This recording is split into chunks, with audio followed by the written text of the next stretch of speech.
The Kremlin is denying Russian President Vladimir Putin had anything to do with the plane crash that may have killed Wagner Group leader Yevgeny Prigozhin.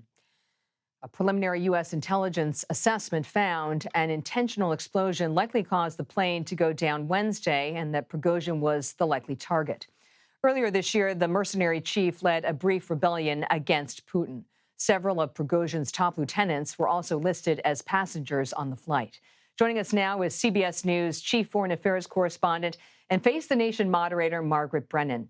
So, Margaret, does this fit the pattern for Vladimir Putin of dispensing with his adversaries? Absolutely. Along with the murky way he sort of Yes. described it, not taking credit for an assassination, rather saying that Prigozhin was a man who made some mistakes. And he said that in a TV broadcast. But casting that doubt around the premise is something that the Russian state often does in their communication to just keep people sort of a little confused about what the real truth is. But what we know here is that this happened 2 months to the day, this explosion, after Prigozhin rolled those tanks across the border from Ukraine into Russia and really posed the closest thing to a direct threat to Vladimir Putin. Even though he said he was only challenging the defense minister at the time, this really did show some weakness in the assessment of U.S. intelligence on the part of Vladimir Putin, the most serious threat that he's seen to his power to date. Is this an easy leadership position to fill? And also, what do you make of sort of that gap, that 2-month gap between what would have been an insult to Vladimir Putin and the death of his rival?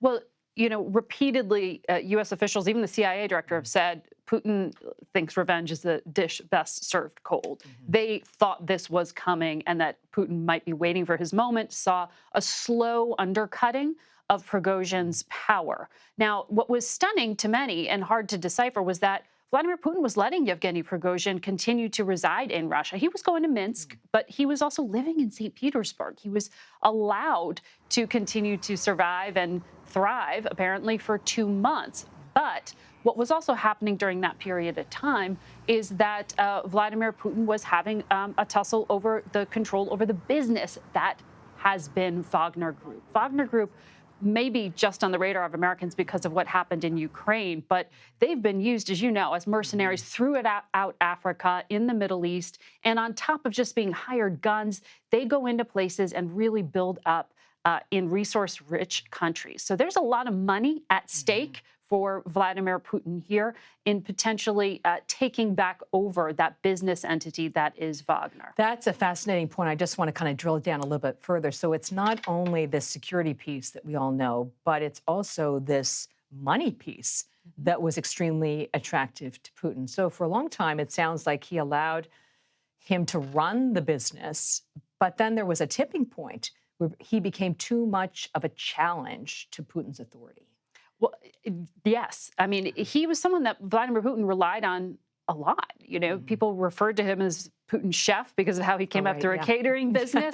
He was the guy If you believe that, right? If you believe that, and the U.S. put a $10 million bounty on his head because of his role in interfering in the 2016 election, he was someone who carried out some pretty sensitive operations and things for Vladimir Putin, including that 2014 operation going into eastern Ukraine. And Vladimir Putin always liked that plausible deniability, was the U.S. assessment, of saying he's linked through Wagner to me, but not part of the Russian state. And that's what's interesting now. Some of the reporting, the Journal and elsewhere, has been about how the GRU, that part of Russian intelligence, is taking over some of these operations. And so while Vladimir Putin is losing that deniability, he may be gaining more control because Yevgeny Prigozhin showed to the world how powerful he was in terms of Vladimir Putin needing to turn to his experienced fighters to bolster Russian soldiers who were struggling on the battlefield in Ukraine. And they have withdrawn from that theater in the past few months. We'll see if they go back. So, you know, to bottom line it, what does it mean for the war in Ukraine with him off the battlefield? We'll see if those fighters return or if they are folded into one of these new entities. But it was really after the Battle of Bakhmut, that very, very bloody battle, that Yevgeny Prigozhin said, I'm done here. You're not using my fighters anymore.